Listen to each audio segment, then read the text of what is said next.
amantii fidamte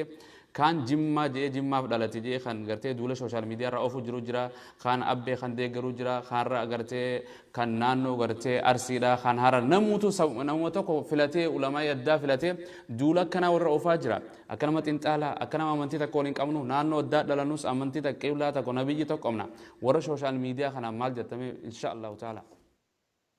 yani an Itoophiyaa dhaaf isin dhalanne an addunyaa dhaaf hin dhaladhe jimmaa dhiisi jimmaan xiqqoodha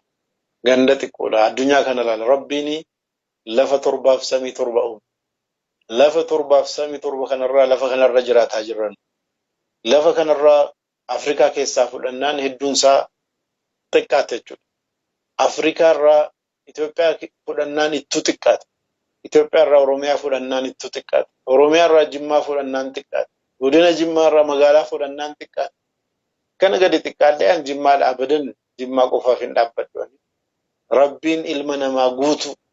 saba kamirraayyuu haa dhufu naannoo kamirraayyuu haa dhufu amma danda'anitti ol yaaduudhaaf addunyaadhaaf yaaduu addunyaadhaaf hojjechuu liyaquuma annaasu bilqisti jedha rabbiin nabiyyi kan ergeef tokko ilmi namaa dhugaadhaan haqaan akka dhaabbatan gochuudhaaf kaayyoon keenya sabni keenya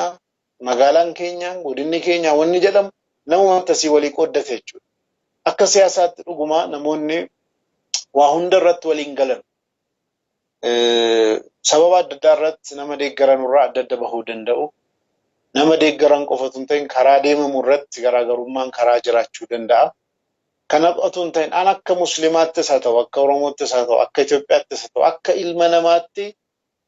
namoota siyaasaa jala deemna jennee tokkummaa hawaasaa diiguun rabbiin biratti nu gaafachiisaa namoonni siyaasaa namoota siyaasaa kan barbaadan haa ta'an sababa hedduudhaaf kaalkuleet godhaa herregataa kamtu nu baasaa kamtu biyyaa fayyadaa kamtu jedhanii waa hedduu laalanii murteessu ammanuu gadi buunee namoota qoqqooddannee qabannee gosa keenya haa ta'u saba keenya haa ta'u naannoo keenya haa ta'u magaalaa keenya haa ta'u fira keenya haa ta'u amantaa keenya haa ta'u dhugaa irratti hamma dandeenyuun jiraannaan bira dhaabbachuu muslimaa miti kiristaana yoo ta'e karaan inni qabatee jiru ajandaa tokko irratti sirrii taanaan isa bira jira amantaa amma waa'ee amantaa dubbataan jiru amantaan isaa jennaan amantaan isaa sirrii garuu ajandaatu ilaalamuu qaba tokko lammaffaa dhaabni kamuu namoonni siyaasaa kamuu ummataa gadi malee ummataa olii miti namoota siyaasaa jechuun abbaa barbaademaan ta'inii ummata kanaaf hojjannaa jedhanii ofii jaraatiif of filatanii ofii jaraatiif of ijaaranii ummatatti gadi bahanii na filadhaa jedhanii ummanni garii tokko kana filate kaan sana filate haala adda addaatiin filatamanii ummataaf hojjanna jedhanii warra dhaabbatan ummanni hojjetamuuf immoo gadi bu'ee akka ummataatti dhaaba kamuu jama akka diinittis taanaan jamaa kamuu hunduma gaditti ilaalee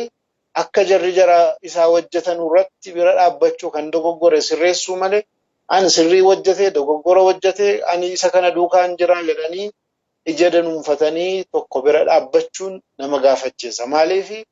dhuguma ajandaa tokko irratti ani kana deeggaruu hin danda'a ajandaa kana irratti sana deeggaruu ajandaa kana irratti malee ija danuunfannee waa hunda irratti nama tokko deeggaruun waa hunda irratti nama tokko balaaleffachuun hin ta'u ajandaan sun maali jennee haala kanaan laalamuu qaba namoonni siyaasaa immoo akka laalaa jirutti yeroo hedduu akka ummanni tokkummaa jedhee cinqamu akka ummanni saba kanaaf jedhee cinqamu akka ummanni utuu walitti dhufan jedhee hawwu sana yeroo hedduu hin jiran deemsuma ofii ilaalan amantaadhuma ofii qabatan ejjennoodhuma qabatan sana milkeessuudhaaf sanarratti xiyyeeffatu malee akka nama tokkootti akka hawaasaatti wanni baay'ee nu yaachisu akka keenyaatti jarri hin yaaduu jedhee yeroo laalu annatti hin fakkaatu kanarraa kan ka'e sabaan godinaan hawaasaan naannoodhaan wal qooduun kufaatii guddaa la'anaaf kanaafuu maal yoo Ahmadiin Jabal haa ta'u nama biraa haa ta'u jimmaarraa dhufee dogoggora qabaate an kan jimmaa dhufes namni bakka biraa dhufes bakka kanarratti wannati hojjettee dogoggora jennee ajandaa sanarratti faallaa dhaabbannaa sirreessinaa gorsina ajandaa biraa irratti immoo sirrii taanaan duukaa dhaabbanna maaliif